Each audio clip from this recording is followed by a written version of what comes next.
Hey, it's Dr. Rowe. I hope you're well. I've just had a pretty intense day of training and I was going to skip off this one, but I wanted to do it. I don't know if you can see behind me. Let me see if I can get out of the way for you. Subject is fear. And I want to tackle this question that goes on in people's head about the fear that's holding people back. And I'm seeing a lot of it right now in the marketplace. I've obviously been teaching people on investing in property, but the reality is fear is showing up in so many different dimensions of people's lives. And I think the backdrop of this is COVID, recession, redundancies, divorce rates increasing, people feeling extremely vulnerable, threat of potential loss of income in the next 6 to 12 months, companies potentially collapsing. When you have a massive backdrop of that type of fear, plus a lot of the propaganda and the marketing that's been out there about COVID, etc., in whatever context it's been put out, it has created this reactionary fear in people. So what I'm finding is that's being translated across into decisions that people make about their financial future, whether it's to do with business, starting a business, looking at an opportunity, investing in themselves, going and doing training programs, coaching, mentoring, whatever it is, putting money into a business, buying equipment.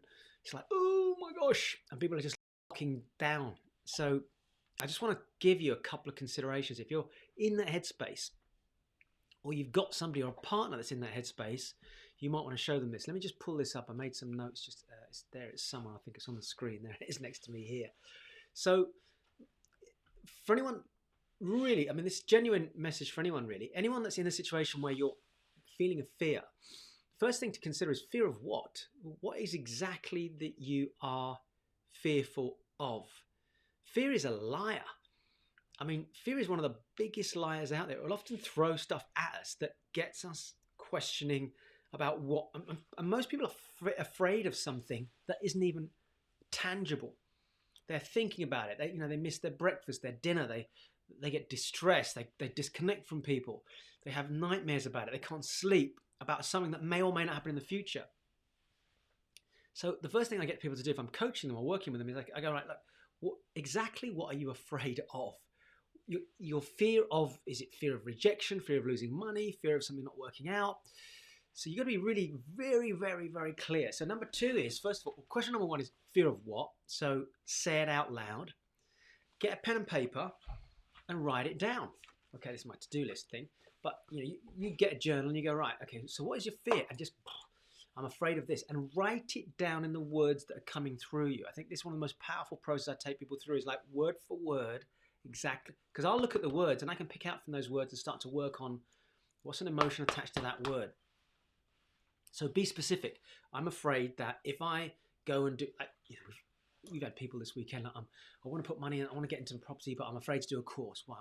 Because what if it doesn't work? Well, it's not so much the course doesn't work, it's more a question of whether you're going to put the work in to make it work. And I go, oh yeah, that's a good point. So we need to be specific. What is it you're afraid of?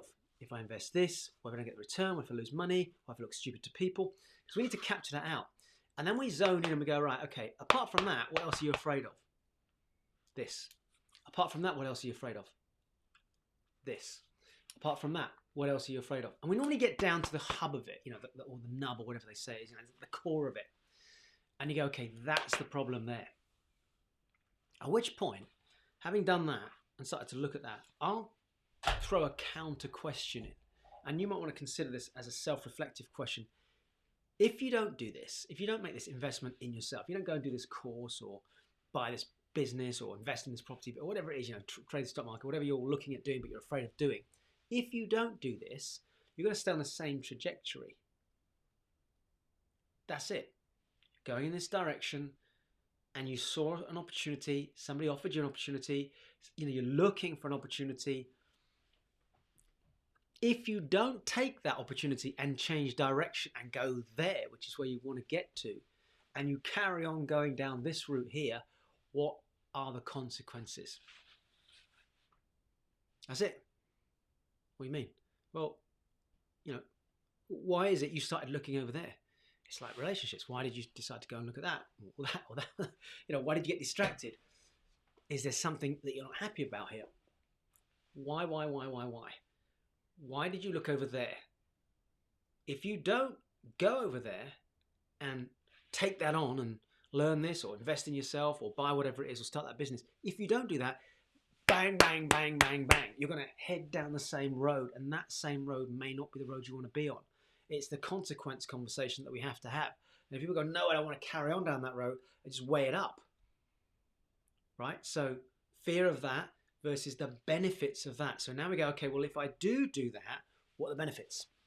Life changes, more money, more income, more time, more connection with my family, greater lifestyle, time freedom, bigger car, bigger house, travel more. I don't know what it is. Give money to charity. There's something over there that has huge benefits. And it could just be your self-worth, your confidence, being able to be creative, start to pursue a passion and purpose. And so you go in that direction over there because that is the reason that you really want to change and grow. So you've got to wake up. You've got to wake up. You've got to wake up as well, of course. It's like, if I carry on, do I want to go down there? No. In that case, why is that so appealing? Because of this, this, and this, and this, and this. So we make the reason so big that the problem, the fear, the thing that's blocking you is tiny. And we go, right, there's the fear, there's the reason. And remember, if the fear is this big, I've got to make the reason that big.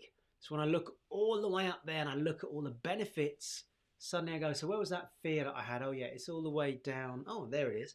But if all I've got is the fear to focus on, that is the thing that appears massive. So we've got to change the way we perceive it. Nothing has meaning apart from the meaning that you give it. So give it a different meaning and ask these hard questions. That's it. Because you know what? This thing here, most of it's just bullshit. It's just something you created. It's a story. It's a movie.